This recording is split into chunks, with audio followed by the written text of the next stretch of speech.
Peoples party chairman PCB की तैनाती पर डट गए हैं और पाकिस्तान क्रिकेट बोर्ड का चेयरमैन पीपल्स पार्टी का नामजद करदा होगा। जराये के मुताबिक पीपल्स पार्टी ने चौधरी ज़का अशरफ का नाम वजीर आजम को भिजवा दिया है। तो अब गेम जो है वो ज़का अशरफ वर्सेस नजम सेठी हो चुकी है। और इस सारे मामले पर बात करने के लिए इस वक्त हमें स्टूडियोज में ज्वाइन किया है sports anchor and sports analyst Irfan Zaheer sahab. Thank you so much for joining us in Suno Pakistan. Long time हमने आपको बहुत मिस किया और आज हम चाह रहे थे कि आप हमें सारी अंदर की खबरें दे दें। कल वाली मीटिंग की सबसे पहले तो बात कर लेते हैं, क्या कहेंगे? देखिए, आपने देखा होगा सेठी साहब ऑलमोस्ट 2 वीक्स पहले यूके गए थे और उसमें उन्होंने नवाज शरीफ साहब से भी इसी सिस्टम में मीटिंग की थी कि उनको खबरें आ रही थी कि पीपल पार्टी चाह रही है ज़का अशरफ साहब का नॉमिनेशन उनके लिए लाया जाए चेयरमैन पीसीबी के लिए। इनके ये मैनेजमेंट कमेटी के ऑलरेडी चेयरमैन है जिसके 14 मेंबर थे और जिसमें हमने ऑलरेडी भी डिस्कशन की थी। इनको 2 टास्क दिए गए थे, एक जो 2014 का कॉन्स्टिट्यूशन था उसकी रिवाइवल और दूसरा डिपार्टमेंट क्रिकेट जिसकी अभी जमील ने बात की उसके रिवाइवल के लिए कहा गया था। समहाउ अभी तक दोनों की कंप्लीशन नहीं हुई। कॉन्स्टिट्यूशन की बात करें तो वो उस पर अभी वर्किंग हो रही है, अभी वो कंप्लीशन नहीं हो पाई। वो जब तक ये फुल नॉमिनी नहीं करेंगे, इनको नॉमिनेट नहीं करेंगे और ये चेयरमैन नहीं बनेंगे, मेरा ख्याल है ये उसके बाद पॉसिबल होगा। जहाँ तक डिपार्टमेंट क्रिकेट की बात है, ये बहुत बड़ा अलमिया है कि हमारा जब डिपार्टमेंट क्रिकेट लास्ट रजीम में बंद की गई तो ऑलमोस्ट 800-900 लड़का जो है वो जॉबलेस हुआ। और अब जो डिपार्टमेंट की कंसर्न है वो रिजर्वेशन यही है कि अगर हम दोबारा अपना पैसा इन्वेस्ट करते हैं, टाइम इन्वेस्ट करते हैं, तो अगर कोई लेट्स सपोज दूसरी गवर्नमेंट आती है जी और डिपार्टमेंट को दोबारा बंद कर दी जाता है तो फिर हम कहीं उसी जगह पे ना खड़े हों।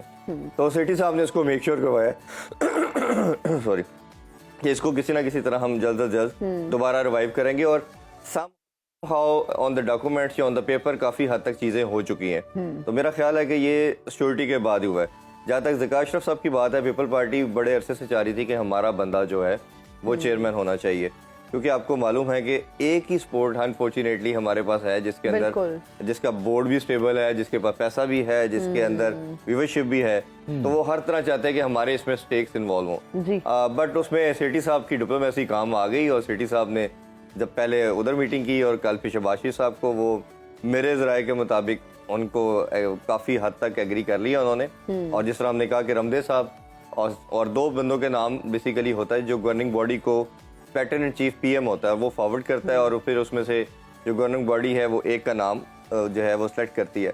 और होता ये है पाकिस्तानी कल्चर में कि जिसका नाम पीएम ने सेलेक्ट किया होता है या फॉरवर्ड किया होता है वो उसी को ही वो फिर इलेक्ट किया जाता है, उसी को करते हैं। तो उस लिहाज से as per my knowledge, as per my information, सेठी साहब इन सेफ हैंड और वो ही एज ए फुल चेयरमैन के तौर पे आपको अभी कुछ दिनों तक नजर आएंगे। ओके, जबरदस्त साहब।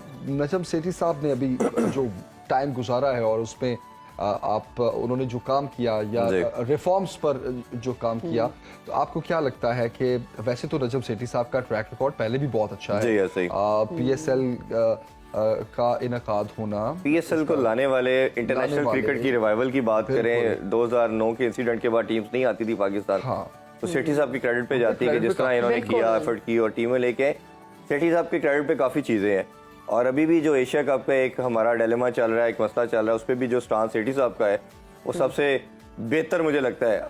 उसमें सक्सेस होती है या नहीं होती that is separate thing, but आप कई दफ़ा होता है कि आप एक स्लोगन के साथ चलते हो, एक बात लेके चलते हो और इवेंचुअली फिर आपको दुनिया उसको तरफ फॉलो करना शुरू करती है और डिप्लोमेटिकली जब उसको आप हैंडल कर रहे हो। जी जी जी। और उसमें खासतौर पे उसकी एक कड़ी थी कि आपने देखा कि इंटरनेशनल जो आईसीसी के जो थे हुक्मरान, जिसमें चीफ एग्जीक्यूटिव और चेयरमैन, वो पाकिस्तान आए और उन्होंने भी आके बात की।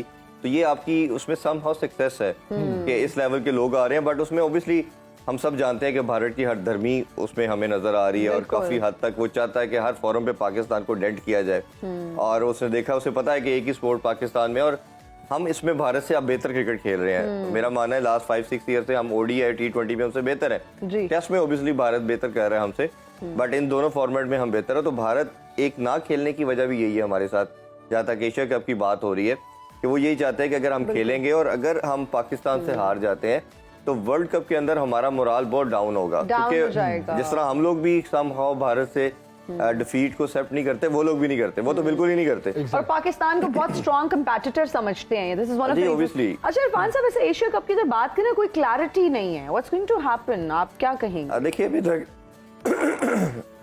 जो लेटेस्ट अपडेट है उसमें यही है कि भारत ने 5 कंट्रीज के साथ मिलके एक प्लान कर रहा है कि श्रीलंका के अंदर एशिया कप कर लिया जाए और विदाउट पाकिस्तान करने की वो गेम कर रहा है। हमारे पास भी एक किसी ना किसी तरह के भारत का एक वो लूज पॉइंट, वीक पॉइंट हमारे हाथ में वो वर्ल्ड कप है। और सेठी साहब का जो मैं स्टांस की बात कर रहा था, सेठी साहब इसी पे ही खड़े हैं कि किसी तरह अगर लेट्स सपोज भारत नहीं आता या हमारे बगैर करने की कोशिश करता है एशिया कप, तो हम भारत में जाके वर्ल्ड कप, जो पहले इन्होंने स्टांस लिया था कि हम नहीं खेलेंगे, फिर इन्होंने 2 दिन के बाद स्टेटमेंट दी कि हम न्यूट्रल वेन्यू पे खेलेंगे। मेरा अपना मानना यह है कि आपको खेलना चाहिए, बट अगर आप न्यूट्रल वेन्यू पे भी करवाने में सक्सेसफुल हो जाते हैं तो ये भी आपकी बहुत बड़ी जीत होगी। बिल्कुल बिल्कुल, क्योंकि एक तो वो इवेंट आईसीसी का है जी बिल्कुल, और ये स्टार्स पर आप बिल्कुल ठीक है जिस पर हम खड़े हैं कि हम एटलीस्ट अगर भारत यहाँ कर नहीं खेल रहा तो हम भी वहाँ जाकर नहीं खेल। लेकिन आपने जितना बेंड अपने आप को करना था आपने कर लिया। आपने हाइब्रिड मॉडल भी दे दिया, आपने कहा जी आप नहीं आ रहे, चले दूसरे कंट्रीज को आने दें, हम कुछ मैचेस करके जब सेकंड लेग शुरू होगी जिसमें आप पार्ट होंगे हम किसी और कंट्री में आ जाते हैं। फिर आपने यूई की बात की, हमने कहा हमें सूट करता है यूई, हम उधर करते हैं, हमें गेट मनी उधर मिलती है, आपने उसको भी डिनाई किया। फिर हमने उसको काउंटर करने के लिए वहीं यूके तक की भी ऑप्शन दे दी, बट वो श्रीलंका के साथ गठजोड़ करके करेंगे किसी ना किसी तरह इसको श्रीलंका में पूरे इवेंट को ले लिया जाए। तो अब देखिए उस पर डिस्कशन चल रही है, मैं मोस्ट लाइकली एक वीक के अंदर उसका डिसीजन आ जाएगा। इरफान साहब, आईसीसी टेस्ट चैंपियनशिप के बारे में भी कुछ कह दीजिए, जल्दी से कमेंट दीजिए। देखिए ऑस्ट्रेलिया सेकंड एडिशन हो रहा है और भारत वर्सेस ऑस्ट्रेलिया हो रहा है। ऑस्ट्रेलिया बड़ी कमांडिंग पोजीशन में आ गया डे फर्स्ट के बाद, और हम सब जानते हैं जो ऑस्ट्रेलियन माइंडसेट है वो अग्रेसिव है, वो अटैकिंग है, और उनकी अर्ली ऑन थोड़े से कॉन्शियस थे, वो थोड़ा सा रुक के खेले जो नॉर्मली ऑस्ट्रेलियन और इंग्लैंड वाले नहीं खेलते।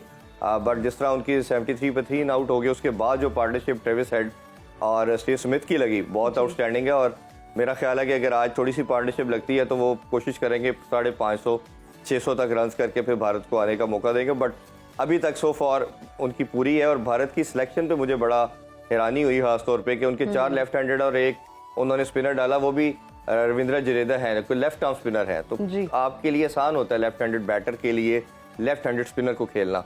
और उसमें जो उनके पेस अटैक शुरू में थोड़ा सा स्पार्क नजर आया सिराज और शामी में, आफ्टर 10-15 ओवर उनकी बॉल भी सीम और स्विंग करना बिल्कुल खत्म होगी, और उसके बाद जो फिर उन्होंने खेलना शुरू किया वो आपके सामने